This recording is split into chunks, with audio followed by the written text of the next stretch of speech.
everybody. Welcome to Learning the Scottish Great Highland Bagpipe with me, J.D. Ingram, pipe major of the Charleston Pipe Band. This week we're going to be learning Lesson 20, the Highland Laddie. Your goal is to be able to play the entirety of the Highland Laddie at a steady tempo with correct use of embellishments. We'll focus on accurately playing the musical expression and play all of the tune. Your homework is to memorize the Highland Laddie. Extra resources can be found on the College of Piping Tutor, Part 1, pages 48 to 50. All right, you know the drill. Here's the new tune checklist for Highland Laddie. What is the time signature? What is the idiom or required tempo? Where are the points in the tune that have a crossing noise risk? Where are the difficult embellishments? And what is the tune's roadmap? We'll go over all of that soon, but I will give you a hint. This is yet another 2/4 march. So we're going to have kind of the same roadmap we've seen before.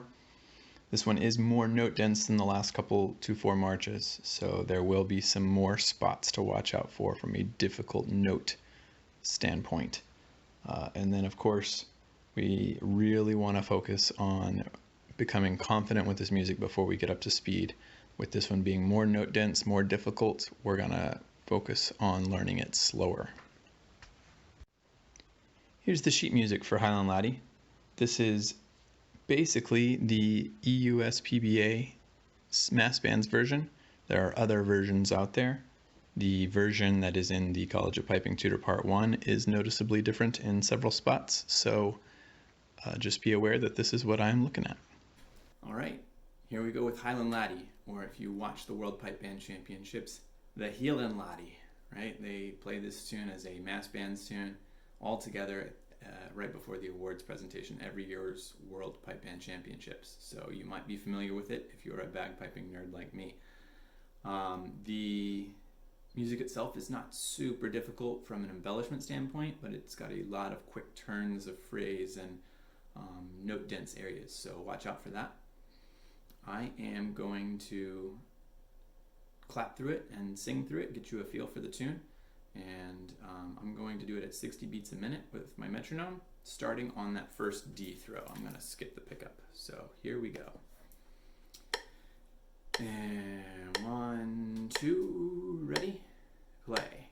Throw ba-dum bee da da da da da, ba-dum ba-dum ba-dee dum bum ba-dum. Throw ba-dum bee dee da da da dee. Honey throw, hundo, hunna throw, done repeat, hunna throw, da-dum bee da da da da da, dee dum ba dum ba dee dum bee da dum throw, ba-dum bee dee da da dum bee, honey throw, dum do, hunna throw, dun do, dum bee da dum bee da dum bee da dum ba dee, dee dun da dum ba dee dum bum ba, dee da dum bee da dum bee da dum ba dee, honey throw, dum do, hunna throw, dum do, dum bee da dum bee da dum ba dee, dee dun da dum ba dee dum da dum bee da dum bee da dum bee da dum ba dee,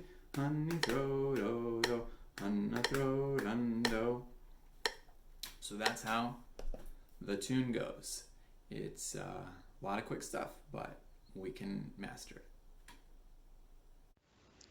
Crossing noises.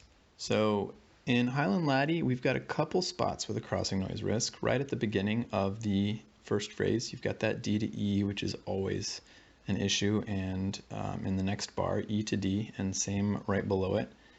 You've also got an E to D at the end of line 1, and a D to E in the second bar of both lines of the second part. The crossing noises, while a major issue, are not the issues that most people have in this tune, though the issues that give most people problems are the note dense areas. So if you look across the bottom of each line, look at all the spots where there are 2 bars instead of 1 bar, 2 tails, or even 3 tails in some cases. Those are the spots that you really want to prepare for, because those are the spots where there are a lot of notes coming at you quickly, and we will have to really drill ourselves to master those runs. All right, let's try some of the difficult spots from a note standpoint. We have the first D throw to E crossing noise risk.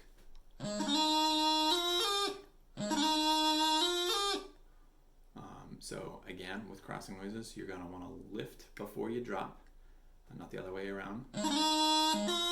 Right? Avoid that heavy crossing noise sound. In the next bar,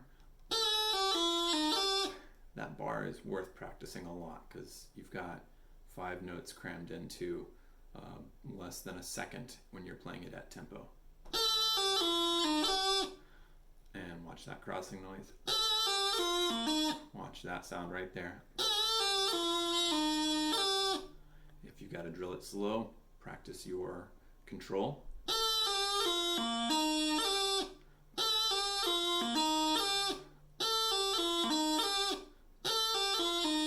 Alright, get it. The crossing noise is smaller on purpose each time. Do it on purpose, do it on purpose without. Or the siren exercise too.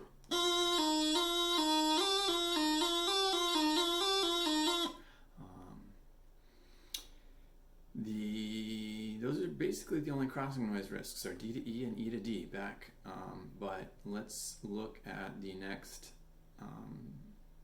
crossing noise spot I've circled at the end of line 1. This is a weird one. This is a common spot where people have trouble because you've got an E grace note after a quick D down to B. Practice that a bunch. A lot of people will end up, because they're worried about the E grace note or they're worried about the crossing noise risk, they end up doing something like or, and they hold that D way too long. So practice that little run of 3. We've got the same stuff in the second line as we had in the first line. And in the second bar, it's actually more note dense now that we've got 2 extra notes crammed into that bar. And you've got a doubling, so a lot of stuff to worry about there. In the second part, the crossing noise risk comes with a note dense area second bar. Same overall crossing area, it's that same rhythm. The notes are slightly different than they were in the first part, but it's the same overall feel. So practice that. And in the last line, you've got the 2 extra notes crammed in again.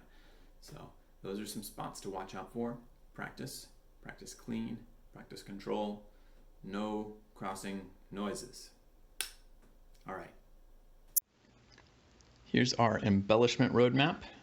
The red stars are D throws. There's a D throw to start the first 2 lines, and then there are 2 D throws in the ending phrase of both parts. Other than that, there are doublings all over the place. You've basically got a doubling in almost every beat of the entire tune, except for where the D throws are. So this is really a tune about note density and doublings. Nothing else major idiomatic to worry about. All right, so we've already practiced the D throw to E at the beginning of the tune. I'm not going to harp on that anymore, but we do have a lot of doublings that are worth checking out. We have bars 3 and 4 of the first line, and they're almost identical in the third line. Starts with a doubling. Practice that.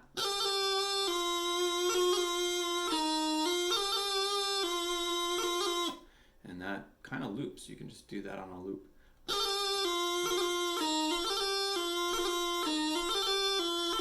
Right? Over and over and over again. We already talked a little bit about bar 2 on line 2. Getting that doubling in there, and also after a note dense little run of 4 and avoiding the crossing noise and all of that. So be aware of that. That's worth drilling. The ending phrase is another spot we can just kind of play on a loop. We have that D throw.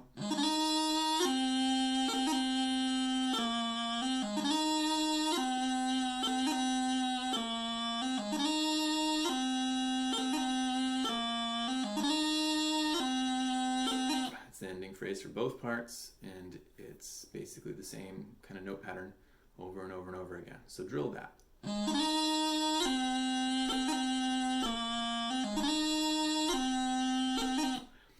And basically what it is, if you want to break it down, you've got a D throw with an E grace note to B, which is sort of like Tarragon idiomatically, except we don't do a doubling, we do a D throw. But it's, from a musical standpoint, it fills the same role as, right? Heavy embellishment on beat, E grace note down 2 tones. So you have that, then you've got a B doubling, and then you kind of have this low A to B pick up to repeat the pattern. That's the theme, and then you get the pickup.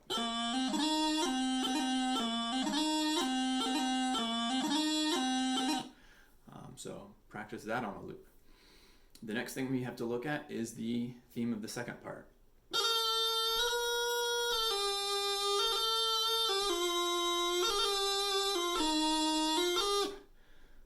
So we start with the G doubling. Remember, it's G, shake, and then high doubling. And then this is worth practicing counting by eighth notes rather than by quarter notes.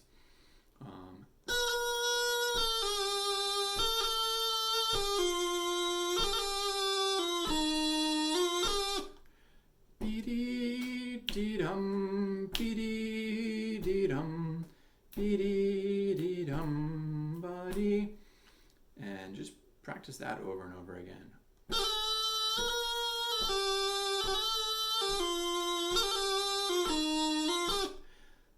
The second half of the line is almost identical to the same bars in the first part, except for the last note. Practice that on a loop, but then when we come out of it, and we're back around to the theme again. And the rest of it is the same. So practice those little chunks, get those doublings under your fingers, get those spots that are easy to loop mastered, the ending phrase of basically every line, and you'll be ready for the whole tune. All right. Here's our roadmap markup.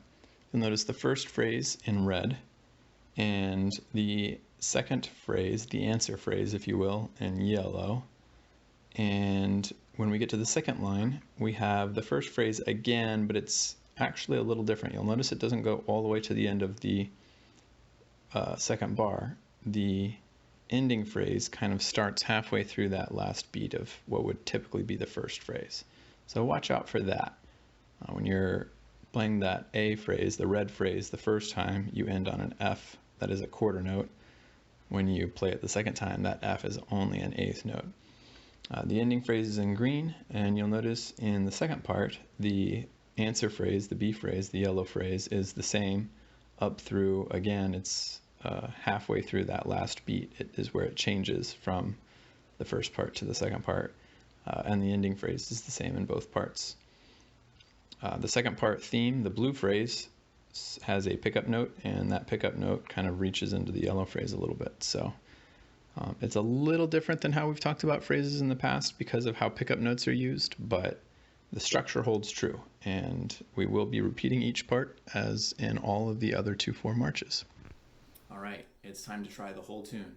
So be aware of our phrase structure. I'm going to repeat both parts, and just be aware of how note dense it is. For the slow time through, I'm actually going to tap it in eighth notes. So you're going to hear clicks at 80 beats a minute, but that is the equivalent of 40 beats a minute if it was tapped in quarter notes, right? Because we're tapping twice as often. So here is 40 beats a minute march time, but tapped in eighth notes. So you'll hear it at 80. And I'm going to start right on that first D throw. When I repeat, I'll play the pickup. Just FYI. Here we go.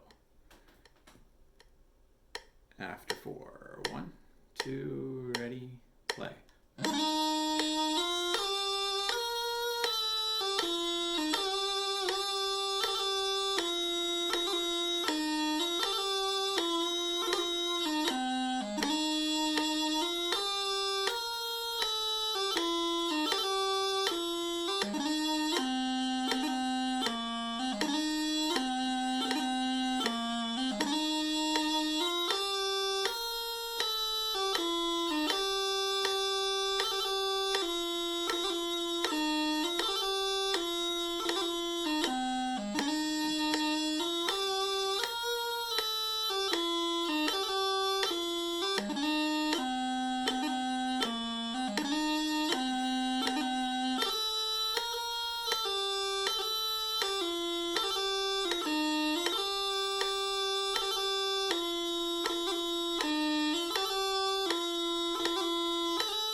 So that's the tune all the way through.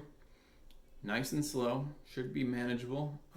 You might have noticed that because it is so note dense, it was still fairly brisk sounding, even though 40 beats a minute is about as slow as a human can maintain a beat. So that's a lot to think about.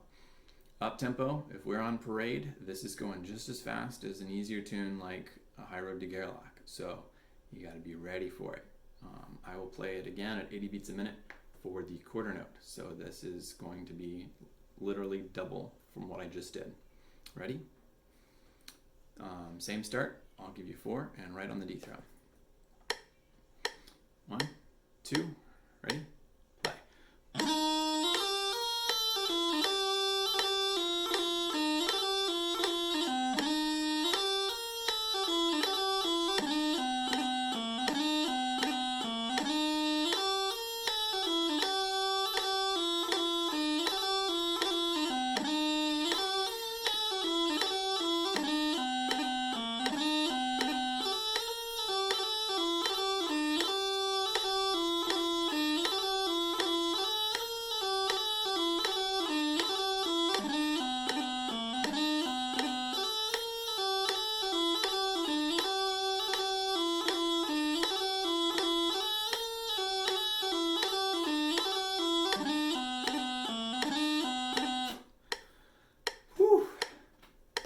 So that's how that goes.